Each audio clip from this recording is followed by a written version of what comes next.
Assalomu alaykum kanalimiz obunachilar. Mana biz bugungi videomizda soliq ilovasi orqali oylik subsidiyani bermayapti, to'lamayapti, aldadi. Masalan, so'nggi videolarimda kommentariyada aldadilaring-ku, bermayapti, 2 oydan beri ushlab turibdi. Bugun o'rinli tanqidlar bo'lgan. Chunki o'rtada zadeshka bo'lib qoldi, lekin baribir ham to'ladi. Mana hozir men ko'rsatib berishim mumkin. Xo'p, soliq ilovasi cashbacklarga kiramiz. Yoshli xonadon. Mana kartaga pul o'tkazishni bosamiz. Hop, загрузка bo'lyapti hozir. Загрузка jarayoni mana 13 million so'm, lekin bu yerdagi limitimiz 5 million so'm. Ya'ni 5 million so'mdan bo'lib tushirib olinadi. 5 million so'm tasdiqlash. Ana. Xo'p.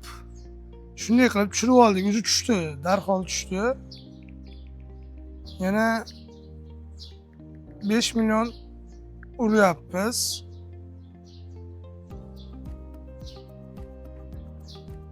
Xo'p, mana 3 million. Endi hammasini tushirib olinaveradi. Xo'p. Bunday tarzda bo'ldi, mana 0 qoldi. 13 million so'mdan mana hammasini tushirib oldik. Buni xo'p, limitimiz 5 million so'm. Shu tarzda tushirib olsa bo'ladi. Bu qaysidir 1-2 minutda tushirish kerak, o'zi soобщение kelyapti mana. Xudo xolasa. Shunday qilib tushirib olaverasizlar. Quyosh panel biznesi, masalan, passiv daromad ko'rish o'lgani yo'q.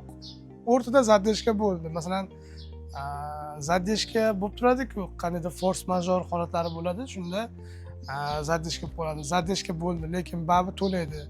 Davlat bu yashil iqtisodiyotni yurgizmoqchi, xotirjam bo'linglar, hali beri bunga to'lov bo'ladi. Albatta, sotilgan toklaringizni albatta pulga olib nima qiladi? Shunga bemalol xavotir olmasdan quyosh panel haqida o'ylasang bo'ladi, chunki davlat hali uzoq yillik bu biznesni qo'llab-quvvatlamoqchi. Hop, kimga hamyonbop 100% to'g'ri bajarilgan quyosh panellarini o'rnatish kerak bo'lsa, pastdagi raqamlarga aloqaga chiqinglar, kanalga obuna bo'lib qo'yinglar. Rahmat hammaga.